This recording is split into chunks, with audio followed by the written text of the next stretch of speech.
FI BCom semester 2ના વિદ્યાર્થી નાણાકીય હિસાબી પદ્ધતિમાં ચેપ્ટર નંબર 2માં આપણે આગળના વિડીયો લેક્ચરમાં 8 દાખલા જોયા હતા. બરાબર. હવે આપણે દાખલા નંબર 9 જોઈએ. તો દાખલા નંબર 9 માટેની રકમ જોઈએ. જય વિજય કંપનીએ એક ભાગીદારી પેઢીની તેની તમામ મિલકતો દેવાદાર અને લેણદારના અપવાદ સિવાય ખરીદી લીધી.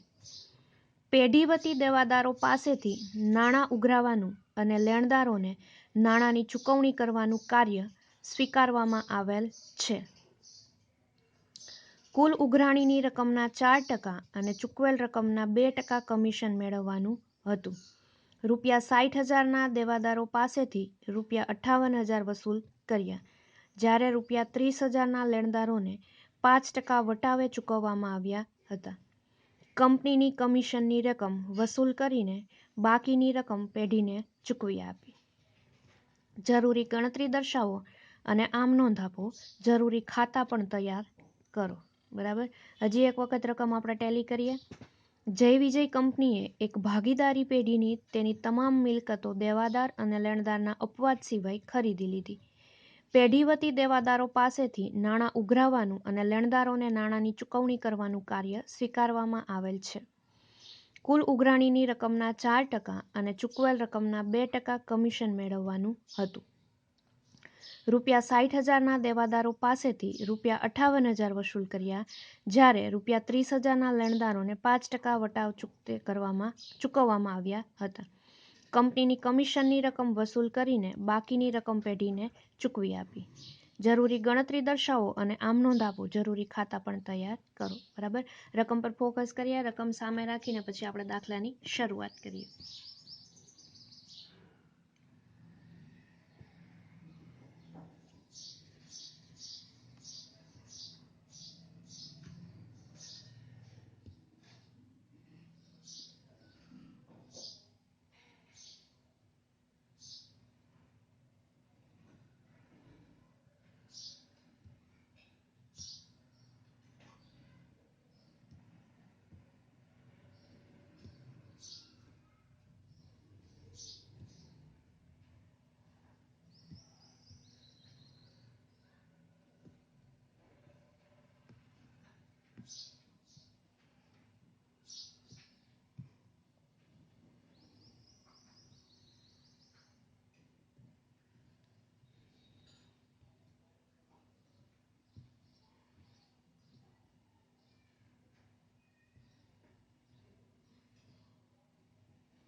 બરાબર. આ થઈ ગઈ રકમ. હવે આપણને જરૂરી ગણતરી દર્શાવો અને આમ નોંધ આપો અને જરૂરી ખાતા પણ તૈયાર કરો. તો દાખલાની રકમ આપણે જોતા જઈએ અને આમ નોંધ આપતા જઈએ. બરાબર. આમ નોંધની સાથે સાથે આપણે કયા ખાતા બનાવશું એ જરા જોઈ લઈએ. બરાબર. સૌથી પહેલા તો આપણે બનાવશું પેઢીના દેવાદારોનું ખાતું. બરાબર. એમાં આપણે દેવાદારોની બાકી કેવી હોય તો કે ઉધાર. બરાબર. અને એના માટે આપણને ખબર છે કે જે આમ નોંધ આવશે એની ખતવણી આપણે અહીંયા કરવાની થશે. બરાબર. એના પછી આપણે બનાવીશું પેઢીના લેણદારનું ખાતું. હવે લેણદારની બાકી જમા હોય આપણને ખબર છે. એના પછી પેઢીનું ઉપલક ખાતું, વિગત રકમ બધા ખાતા એ જ રીતે બનશે. અને ચોથું ખાતું બનશે રોકડ ખાતું, વિગત રકમ. બરાબર. એટલે 4 ખાતા બનશે. એક તો પેઢીના દેવાદારોનું ખાતું, બીજું પેઢીના લેણદારોનું ખાતું, ત્રીજું બનશે પેઢીનું ઉપલક ખાતું અને ચોથું બનશે રોકડ ખાતું. બરાબર. એક પછી એક આમ નોંધ આપતા જઈએ અને આપણે એની ખતવણી પણ કરતા જઈએ. તો આપી દઈએ દાખલા નંબર 9. બરાબર. એના માટે આપણે આપી દઈએ જય વિજય કંપનીના ચોપડે આમ નોંધ.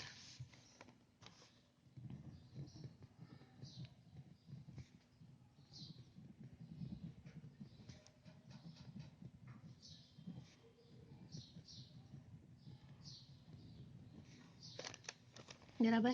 સૌથી પહેલા તો આપણે દેવાદારો માટે અને લેણદારો માટેની સંયુક્ત આમ નોંધ આપી દઈએ. બરાબર. આપી દઈએ. અલગ અલગ આપી શકાય. આગળના દાખલામાં આપણે અલગ અલગ આપી હતી, અહીંયા આપણે સંયુક્ત આપી દઈએ. તો જો અહીંયા આપણને દેવાદારોની બાકી કેટલી આપી છે તો કે ₹60,000 દેવાદારો, બરાબર. તો પેઢીના દેવાદારો ખાતે ઉધાર 60,000 તે પેઢીના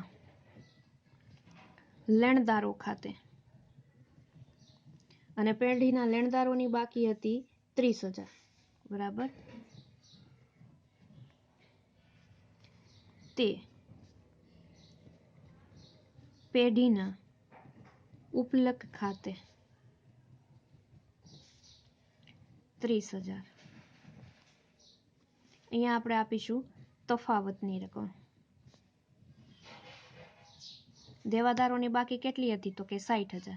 60,000 લેણદારોની બાકી કેટલી હતી તો કે 30,000. 60,000 માઇનસ 30,000 કરીએ એટલે 30,000, બરાબર. હવે આની ખતવણી કરી દઈએ. પેઢીના દેવાદારો ખાતે આપણે અસર આપી દઈએ, લેણદારોનું ખાતું બનાવ્યું છે એની અસર આપી દઈએ, અને પેઢીના ઉપલક ખાતે પણ આપણે એની અસર આપી દઈએ, બરાબર. તો આપણે ખતવણી કરી નાખીએ. ખતવણીમાં આપણે પહેલા દેવાદારોની બાકી ઉધાર આવી છે તો ત્યાં બે જમાના નામ લખવા પડશે. તો આપી દઈએ પેઢીના લેણદારો ખાતે, બરાબર. કેટલા તો કે 30,000. અને બીજી આપી દઈએ પેઢીના ઉપલક ખાતે,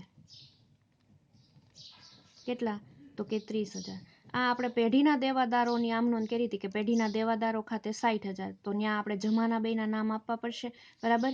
હવે જમા આપણે એવી અસર આપી તે પેઢીના લેણદારો ખાતે, બરાબર.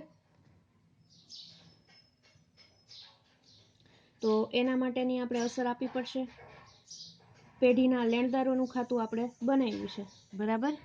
અને પેઢીના ઉપલકનું ખાતું પણ આપણે બનાવેલું છે. તો બેયમાં આપણે અસર આપી દઈએ. પેઢીના લેણદારો ખાતે આપણે આપી દઈશું નામ જમા બાજુ પેઢીના દેવાદારો ખાતે રકમ તો કે 30,000, બરાબર. એ જ રીતે આપણે ઉપલકનું ખાતું જમામાં આપવું પડશે એની અસર, તો ત્યાં આપી દઈએ પેઢીના દેવાદાર ખાતે, બરાબર. કેટલી રકમ તો કે 30,000, બરાબર. આ શું કર્યું તો કે આપણે આમ નોંધ આપી હતી એની ખતવણી કરી. હવે આપણે આપી દઈએ બીજી આમ નોંધ, બરાબર. બીજી આમ નોંધ શેની આપશું તો કે દેવાદારો પાસેથી ₹58,000 વસૂલ કરીએ. તો દેવાદાર માટે વસૂલ કર્યા જ્યારે ₹30,000 લેણદાર, તો પહેલા આપણે દેવાદારો માટેની અસર આપી દઈએ. બીજું રોકડ ખાતે ઉધાર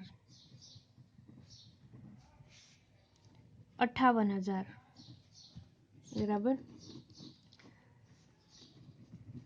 પેઢીના ઉપલક ખાતે ઉધાર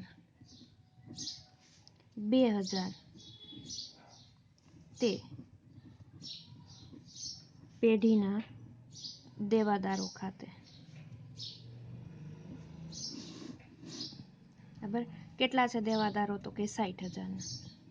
આ બધાયના ખાતે આપણે અસર આપી દઈએ. બીજી આમનું થાય દેવાદારો પાસેથી આપણને કેટલા વસૂલ કરવા હોય તો કે 58,000. તો 2,000 નું શું હશે વટાવો છે, બરાબર. પેઢીના ઉપલક ખાતે 2,000 અને તે પેઢીના દેવાદારો ખાતે. હવે પેઢીના દેવાદારો ખાતે, રોકડ ખાતે અને પેઢીના ઉપલક ખાતે બધી આપણે અસર આપવી પડશે. તો સૌથી પહેલા આપણે રોકડમાં આપી દઈએ અસર, બરાબર. રોકડ ખાતું આપણે બનાવ્યું છે એમાં આપી દઈએ. રોકડ ખાતામાં ત્યાં લખીશું આપણે પેઢીના દેવાદાર ખાતે કેટલા તો કે 58,000. રોકડ ખાતામાં ઉધાર બાજુ પેઢીના દેવાદાર ખાતે 58,000. હવે ઉપલક ખાતું બનાવ્યું છે એમાંય આપણે ઉધાર બાજુ આપી દઈએ. ત્યાં આપી દઈશું આપણે પેઢીના દેવાદાર ખાતે કેટલા તો કે 2,000, બરાબર. અને પેઢીના દેવાદાર ખાતાનું બનાવ્યું છે એમાં જમા બાજુ આપણે નોંધ આપવાની થશે તો ત્યાં ઉધારના બેના નામ આપવા પડશે, બરાબર. ત્યાં લખીશું રોકડ ખાતે 58,000 અને ઉપલક ખાતે 2,000, બરાબર. આ આપણી બીજી આમ નોંધ થઈ ગઈ. જો અહીંયાથી જ આપણને હવે ખબર પડી જાય કે આપણું પેઢીનું જે દેવાદારનું ખાતું છે એ ટેલી થઈ ગયું. 58,000 પ્લસ 2,000 એટલે 60,000, બરાબર. અહીંયા 30,000 એટલે 30,000 60,000 બરાબર. આ દેવાદારનું ખાતું બંને બાજુ થઈ ગયું ટેલી બરાબર. હવે આપણે આગળની નોંધ કરીએ. લેણદારો માટેની નોંધ કરવી પડશે તો આપણે આમ નોંધ નંબર 3 આપી દઈએ બરાબર. લેણદાર માટેની આમ નોંધ આપવાની થશે તો પેઢીના લેણદારો ખાતે ઉધાર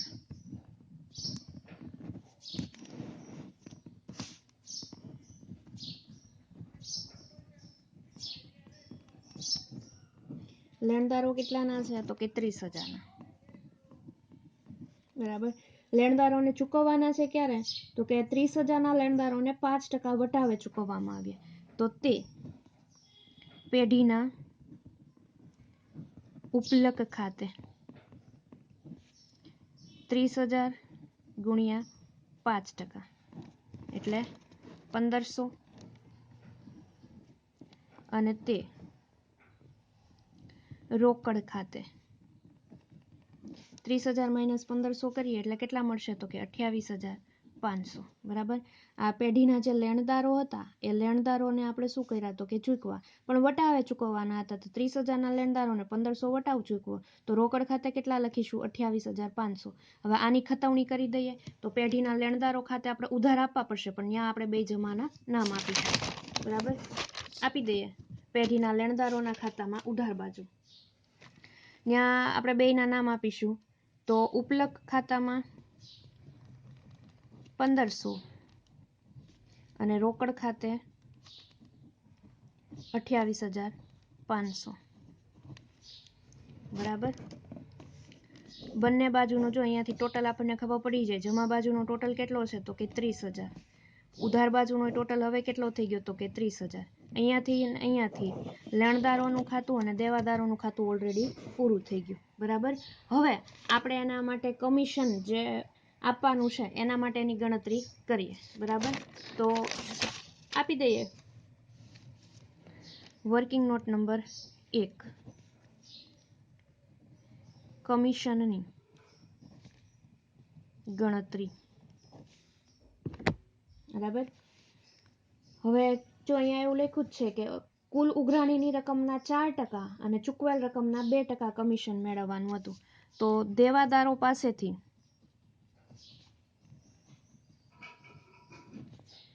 કરેલ ઉઘરાણી કેટલી ઉઘરાણી કરી હતી તો કે 60,000 દેવાદારો પાસેથી 58,000 વસૂલ કર્યા હતા બરાબર. તો 58,000 ગુણ્યા 4% એટલે કેટલા મળશે તો કે 58,000 4% કરીએ એટલે મળશે 2,320 બરાબર. આ દેવાદારો પાસેથી વસૂલાત કર્યા. એના પછી આપણે લેણદારોને ચૂકવેલ રકમ પર 2% આપવાનું છે તો લેણદારોને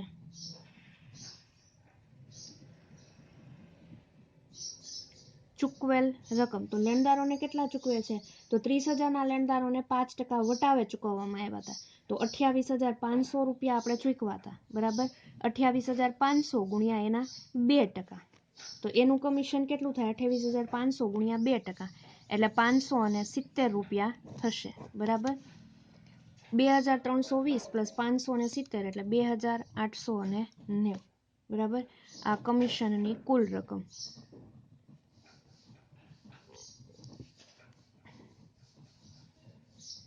બરાબર. આના માટેની આમ નોંધ આપી દઈએ આમ નોંધ નંબર 4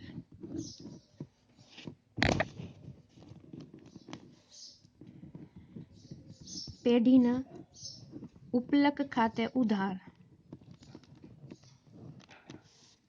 કેટલા હતા તો કે પેઢીના ઉપલક ખાતે ઉધાર 2,890 ત્યાં કુલ કમિશનની આપણે આમ નોંધ આપી તે રોકડ ખાતે કાઉસમાં કમિશન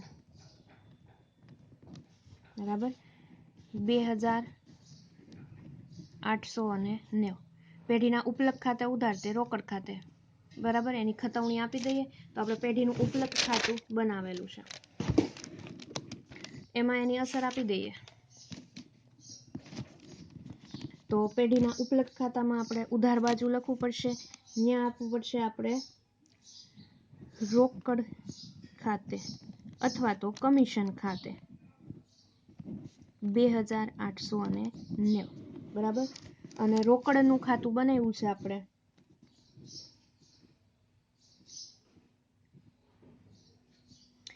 આગળની જે ખતવણી કરવાની હતી 28,500 એ રોકડ ખાતામાં અને લેણદારોના ખાતામાં કરવાની ખતવણી બાકી રહેશે. તો અહીંયા આપણે આમ નોંધ કરી છે.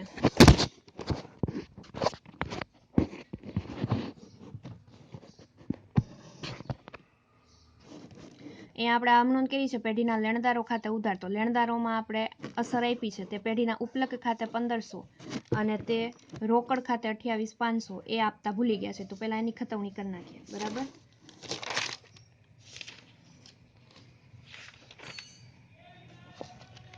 હવે ઉપલક ખાતામાં આપણે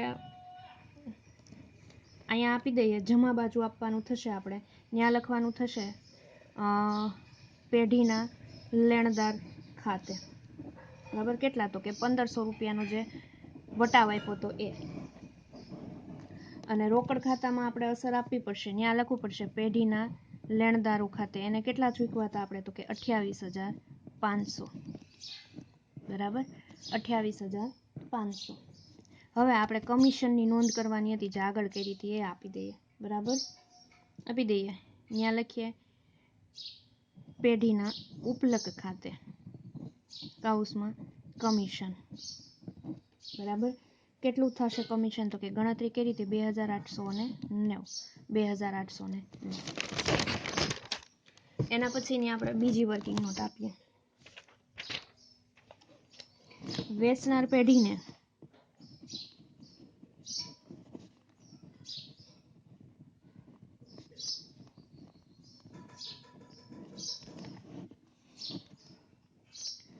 હિસાબ ચૂકતે રકમની ચૂકવણી.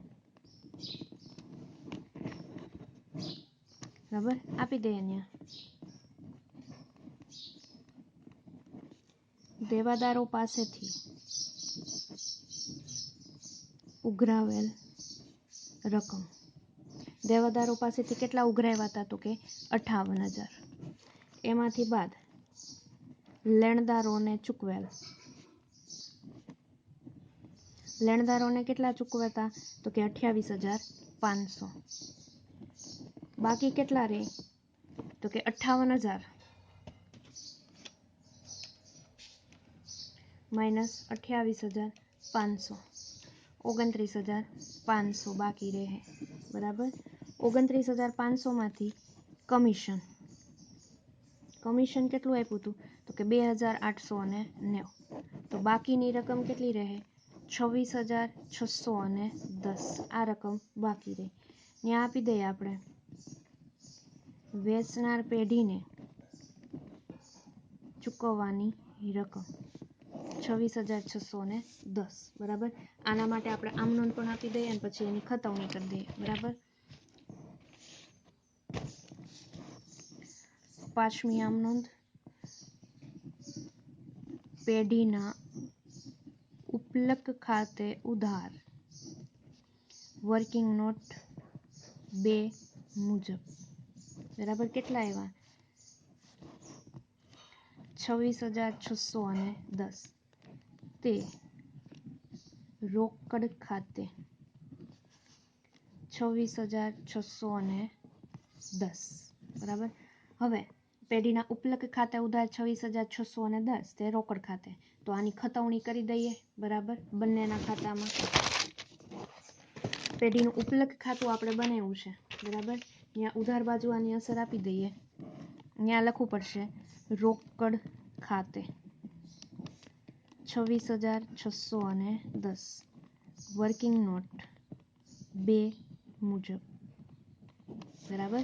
અને બીજી અસર આપી દઈએ જમા બાજુ. ત્યાં આપી દઈએ ઉપલક ખાતે. બરાબર. વર્કિંગ નોટ 2 મુજબ. કેટલા એવા? 26,610. હવે ખાતા બંધ કરીએ બંનેના. તો ઉપલક ખાતામાં જોઈએ ટોટલ જમા બાજુ 30,000 પ્લસ 1,500 એટલે 31,500 બરાબર. એટલો ટોટલ જોઈએ અહીંયા થઈ જાય છે તો કે 2,000 પ્લસ 2,890 પ્લસ 26,610 ટોટલ થાય છે 31,500 બરાબર. આ થઈ ગયો ટોટલ બંને બાજુનું. ઉપલબ્ધ ખાતું થઈ ગયું ટેલી બરાબર.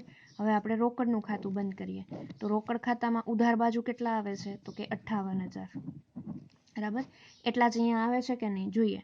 28,500 પ્લસ 2,890 અને પ્લસ 26,610 ટોટલ કરીએ તો મળે છે આપણને 58,000 બરાબર. આ થઈ ગયું રોકડ ખાતું ટેલી બરાબર. આપણને દાખલામાં પેઢીના દેવાદારોનું ખાતું, પેઢીના લેણદારોનું ખાતું, પેઢીનું ઉપલેખ ખાતું અને રોકડ ખાતું બનાવવાનું કીધું હતું. તો આ રીતે ખાતા બને બરાબર. મેઇન શું તો કે મેઇન આપણી જે આમ નોંધ છે એ આમ નોંધ બરાબર. એમાં આપણે પેઢીના દેવાદારો, પેઢીના લેણદારો, પછી દેવાદારોને આપણે જે ઉઘરાણી કરીએ બરાબર, વટાવથી આપતા હોય તો વટાવથી, તો એના માટેની આમ નોંધ. લેણદારો પાસેથી આપણે જે લેણદારોને જે ચૂકવતા હોય વટાવથી એના માટેની આમ નોંધ, કમિશનની આમ નોંધ, અને વેચનાર પેઢીને આપણે કેટલી રોકડ ચૂકવશું એના માટેની આમ નોંધ છે એ મહત્વની અને મુખ્ય છે બરાબર. આ થઈ ગયો આપણો દાખલા નંબર 9. હવે પછીના નેક્સ્ટ વિડીયો લેક્ચરમાં આપણે દાખલા નંબર 10 ફૂલ ફ્લેજ એટલે કે દેવાદાર અને લેણદાર છે એ કંપની સ્વીકારતી ન હોય અને બાકીના જે ચોખ્ખી મિલકત ખરીદ કિંમતના હવાલા હોય એ તો એમનેમ હોય બરાબર. એવો ટોપિક આપણે આગળના વિડીયો લેક્ચરમાં ભણીશું. અને આપણા આ ચેપ્ટરનો એટલે કે ચેપ્ટર નંબર 2નો એ છેલ્લો દાખલો હશે, દાખલો નંબર 10 બરાબર, જે આપણે નેક્સ્ટ વિડીયો લેક્ચરમાં જોઈશું.